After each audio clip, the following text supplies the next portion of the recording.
and a member of the Finance Committee of Parliament. Doc, good evening. Thank you very much for your time. When this presentation was made in Parliament, I saw you rise, opposing or rejecting a few things the Finance Minister said in that presentation. What is your opposition to some of the things that he presented to the House today? Yeah, well, first and foremost, good evening to your listeners. Like you saw and rightly pointed when the Finance Minister presented the statement, my expectation was that the Finance Minister would come for the first time and then present a nationalistic view of the picture in a manner that will carry Parliament along. But to justify and to ground the perception they have created that some 68 billion arrears were bequeathed to them and that there were some issues with those arrears, they were going to do some auditing. They had come and then they were justified in their auditing and they uncovered massive and what they would term like systematic scheme to elude the state. So I needed to point to them, and rightly I did so, to the fact that in 2017, in the first place, this was the first time a government taking over wanting to audit arrears before paying. It is only proper and normal that when you inherit arrears, you want to know the sense and you audit them. So we have no issue whatsoever with the auditing. But when I pointed to them, and I had to point to them that in 2017, when we inherited, there was some 11 to 13 billion arrears. The then government took a decision to audit that. Of this particular 11 billion, some 5.7 billion were found to be, were rejected. And that was also categorized as fictitious. When we even look at the rate, that was over 60% of the arrears were fictitious. Now, they are coming to tell us that of the 68 billion that were inherited as arrears, only 11% of that, some 4 billion or 6 billion of that has been found not to be supported by documentation or leading with some impropriety. It's okay. 11% means that there have been massive improvement in terms of the indiscipline in our financial practices. But to create the sense that this is new, to create the sense that you have, saved the country, and you see what is even funny is because the same finance minister was the deputy minister of finance. When over 60% of the arrears were found not to be supported by facts. So our issue was the fact that, look, you've done some work, let the auditor report come, let us make, the Parliament will debate the report, let us punish those people found culpable. But they don't put narratives out there to sow the image of people to create a sense that the previous administration was found to be condoning with certain practices. In any case, the report shows some malpractices, but those malpractices shows a substantial reduction in terms of arrears that are not supported by any evidence or any document that have been submitted to the government to be paid. When you compare what the minister presented to what was uncovered in 2007, you see a clear improvement in the situation. But if indeed there's a reduction, as you say, compared to the previous one, don't you think people should be held accountable? He should let Ghanaians know the clear situation and people be held accountable for some of these losses. Yeah, clearly, as a Ghanaian, I think that the problem with accountability is the failure of the institution to investigate, to do the proper thing. They let the policies take the better side of it. For instance, if you come to present to Parliament that you found out that payment was supposed to be made by way of interest to the commercial bank, and you went to the commercial bank and that account did not exist, you clearly tell us that money couldn't have been paid because the account will have to exist in the bank for transfer to be made. So when you bring such an information to Parliament, it clearly shows that you are not even trying to speak to the real issue, because if you go to the commercial bank and the commercial bank told you that that account, that is called buffer account, it does not exist with them and there's no account of that nature, clearly the money couldn't have been effected. So it either shows a clerical error or something fundamental wrong. Such money couldn't have been paid by any finance minister because the account you are referring to does not even exist. And the account has to exist before money can be transferred to it. So I think that them exposing these things are good. It's good. But the problem is that the finance, they are not doing it with the intention to actually punish people, but they are intending it to create a sense. In any case, we are almost finishing the first quarter of 2025. This government should be found prosecuting and punishing people who have been found to have flouted our rules. But they are so complaining, making propaganda, and that's our difficulty. But we fully support any decision to ensure accountability, transparency, and to make sure that people who have been found in financial malpractice or impropriety are dealt with according to the law of the country. So we support the ministry's action to do that. But we don't support the idea of prosecuting people before they are heard. We don't support the idea of making people already guilty before they have their day in court. That we will never support. And the president in the State of the Nation address actually mentioned the fact that oral cannot work because there's rules of law in the country and that the constitution has to work. The same should have guided the Minister of Finance in this statement, but clearly he put aside the statement of the president and tried to make politics with the situation, and that is our difficulty. Doc, just hold on for me. Let me go to the other line and speak to your colleague, Member of Parliament, Atta Issah, also a member of the Finance Committee and a member of Parliament for the Sanu constituency in the Northern region. Atta, for your colleague, Dr. Kabiru, this is just politics. It's not new. It's happened over and over. You're just coming out to name people so the other administration, the past administration, will just look bad in the eyes of Ghanaians. All right, so let me say good evening to you and to Dr. Kabiru and to listeners. I think that our democracy has matured, and for that reason, if there was no change in 2024 elections, I'm sure Ghana would have lost close to about 8.1 billion Ghana cedis. That is the significance of the change that Ghanaians did in 2024. Now, just touching more on what Dr. Kabiru said. First of all, an audit process, if you know audit process very well, one, there is also management representation and client responses. So when the IMF under the 4th ECF review pointed out to the short-term liabilities of 68.7 billion Ghana cedis, that was during the transition, the IMF flagged it as a liability that needed to be validated. So then an audit was commissioned during the transition period. The audit findings, they've done forensic audits, and this forensic audit was done by major and reputable audit firms in the world. And they come out with independent findings. So you couldn't have gone ahead to prosecute people when you were not sure, because this was flagged by the IMF under the 4th ECF review. So that must be made clear. It is not that the government has waited for one whole year without prosecuting people. You prosecute people based on findings of an audit report. And then the accused persons was also given a hearing during the audit management process. The second issue I want to also clarify strongly is that there is no available information to suggest any scintilla of official report to suggest that there was an 11 to 13 billion Ghana cedis overpayments or fictitious payments in 2017. There was none like that. And anybody listening to us can do a quick check with any relevant agency whether there was an 11 to 13 billion fictitious payments that happened under the NDC regime from 2013 to 2016. There is nothing like that.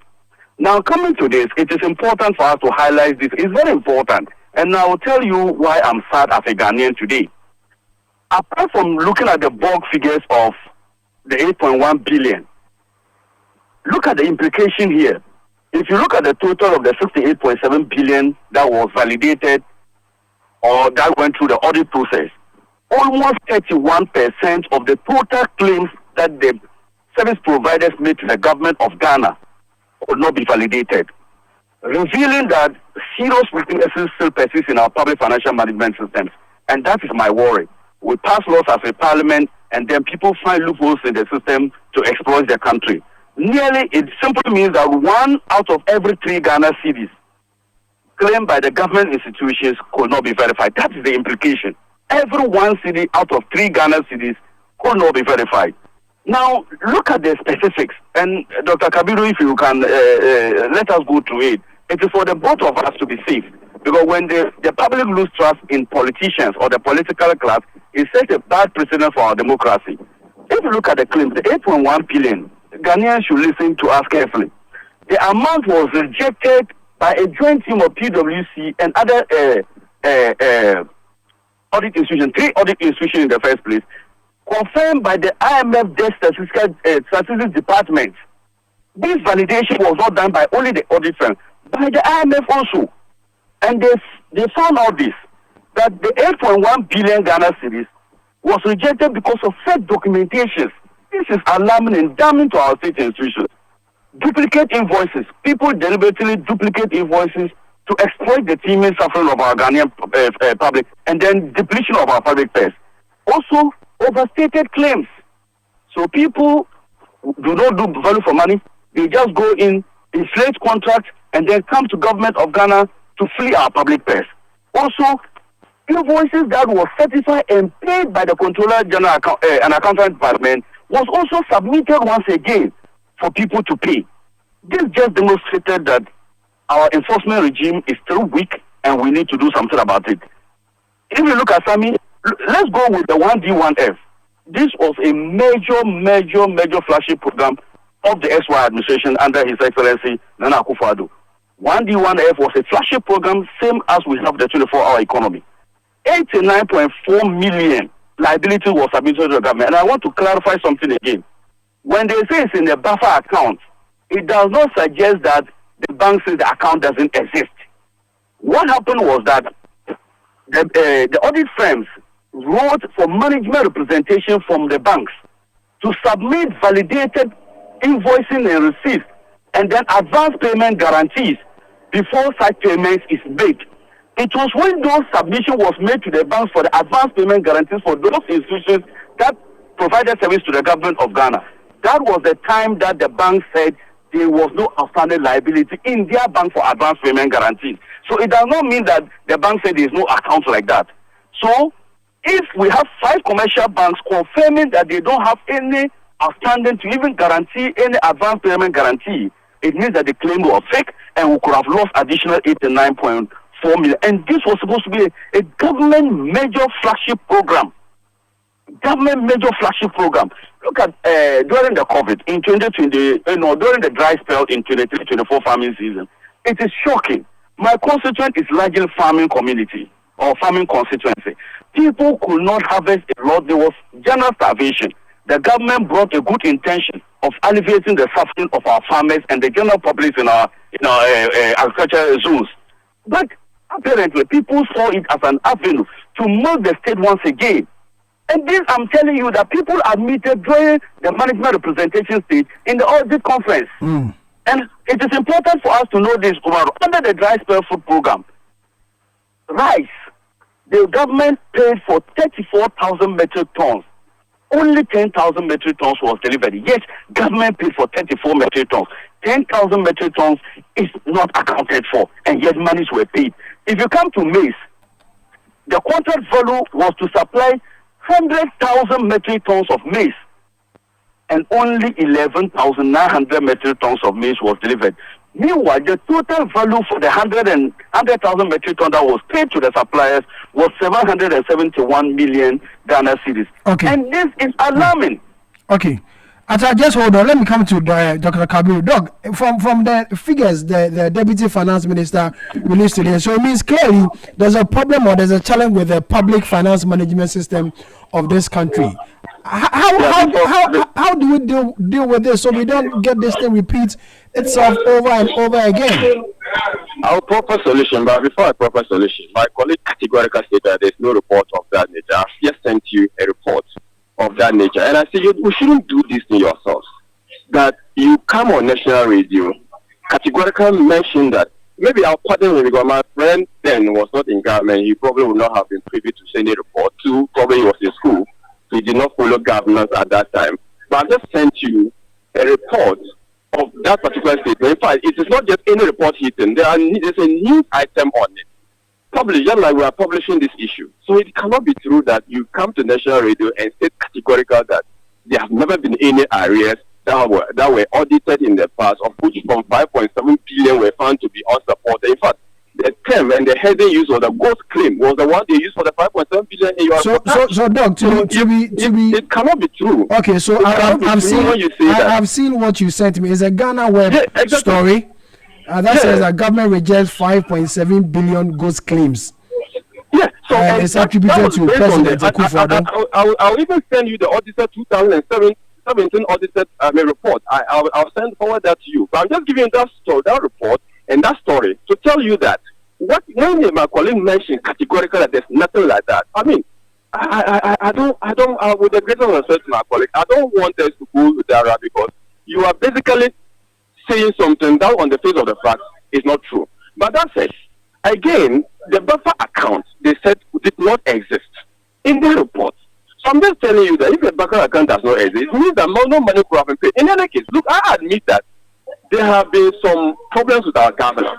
And even in my presentation today, I admitted that, look, proper record keeping is a problem across board. It didn't start in this regime, neither did it start in the previous regime or the regime before that. I admit, and I concede that. And until we do something about proper data keeping, and that's the reason why we introduced the keeping system.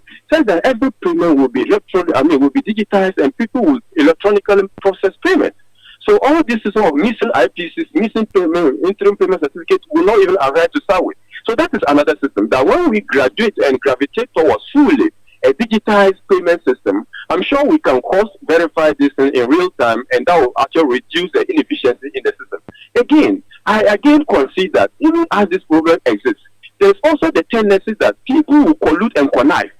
And I tell you that in a fear of favor that it happens. It happens in the previous regime. It's likely to happen in this regime, and that as the audit report is coming out, it's likely to have happened. I'm not by that saying it will never happen. It has never happened. But I'm just drawing your attention to the fact that it's a systemic problem. It is very, very much ingrained in our financial system, and we must do something to address it. But that cannot be done with the pusher, with the grandstanding, with the moral high heels that this government is putting, because they will need to get to work and fix the very issue. They are not about propaganda issues. They are issues that goes into our financial system, our systems, and standards are the problems. So I think we passed several laws in Parliament to check, such leakages within the system, and it seems not to be working. Yeah, so it is not working because one, the human element in this particular system is still the problem. Because irrespective of the systems you have, my brother, without the proper mindset of the Ghanaian, irrespective of who comes into office, it's going to happen. Less than 1 year into this particular office, there are issues of financial malpractices, there are issues of, so it's the human element. And I think that, and to address the human element, and because one, the law and the appropriate regime, I think the penalty regime is not strong enough, I think. And even the burden of proving this financial crime, they are categorized as normal crimes. The burden of proving is just like any criminal conduct, like murder. It's beyond reasonable doubt that the person has committed the crime. But I think that for this crime of dishonesty, or this crime that are involving financial malpractices, we should loosen the burden, we should reduce the burden, so that every person would have a moral responsibility, even as you are given a public office. There's that moral responsibility to be accountable and to be sure that you don't put up practices that will cause the national coffers. Doc, I'll say a big thank you for your time. Issa, let me wrap up with you. Solutions. We passed a number of laws to address this problem. The public finance management system seems not to be working because every year we see the Auditor General's reports announcing irregularities here and there. How do we address this problem so that next year we don't have the same finance minister come to Parliament to come and give us such a damning report? So I think that's important, and that's what I'll limit my statement on the way forward, because there are huge other duplicates, overpayment, overpriced contracts, and the rest. But I just want to repeat what I said earlier. There is no public record on an alleged 11 to 13 billion Ghana cedis fictitious payments that happened from 2013 to 2017. I'm not talking about a news item. Public record, and that's what I will leave it at. Now, looking at the way the situation is, it calls for major reforms. And one of the reforms that the Finance Ministry is bringing, and I think that it is already before Parliament, is the value for money bill. Now, we want to standardize price of all government major projects across the country. There shouldn't be a situation where a 6-unit classroom block at GTEC is different from the 6-unit classroom block constructed by the assemblies, and also different from the 6-unit classroom block constructed by GetFund. We want to standardize procurement. Even the PPA only comes soon to strengthen compliance with procedure, but not to look at the value that the project delivers to the Ghanaian public, or every city should be able to deliver a value. So for me, the value for money audit, I think that Parliament have to quicken processes to bring it to fruition, because every municipality, every MDA will have a value for money officer, and without a value for money assessment, the project cannot start. And it comes in three folds. One is the pre-mandatory stage, within the implementation stage, and then the post-mandatory stage. where we are saying that before a contract is done, there should be a budget line approved by all statutory agencies that are required to give approval for that. Then within the implementation, we want to make sure that they monitor the projects to see that there is no cost overruns, and then that deliveries of goods and services that have been procured are indeed delivered. So full digitalization also is important of our GIFMIS. We still have a lot of MDAs that are not connected under the GIFMIS project, and I think that the IMF has flagged that severally in making sure that we implement fully the public sector institutions to comply under the GIFMIS project. Then we must also have a central contract registry. All government contracts must be registered before payment so that nobody can give us duplicated invoices and also supplying things that never exist, and you will still make payment to that. We must do something about it. And then finally, criminalizing people sometimes gives confidence in the public eye that the government is working. And I think that the Attorney General knows how to do the needful. Because this question they will throw to us as a government, that if you say there are mismanagement and all this, so what have we done about it? This has called for a broader conversation. Now that the report has been brought to Parliament, I think that the Auditor General and the Accountant General and that of the Attorney General should take necessary steps to make sure that, one, we prosecute, we surcharge, and recover all these monies, those that was paid over, even within the 45.8 billion that was paid. We have to go through it. We shouldn't just leave it at those that are validated for payment. We must go through the entire 58.7 billion to make sure that we root out any claims of overpayment or payment for work for no work done. We have to do everything humanly possible to deal with that in order to save the country from financial loss. Atta, thank you very much for your time. Atta Issah is the Member of Parliament for the Saranugu constituency and a member of the Finance Committee of Parliament. Earlier, you heard Dr. Kabiru Tiah Mahama. He's the Member of Parliament for the Wale constituency and also a member of the Finance Committee of Parliament. This is Eyewitness News coming to you live from our studio here in Accra. A few of your WhatsApp messages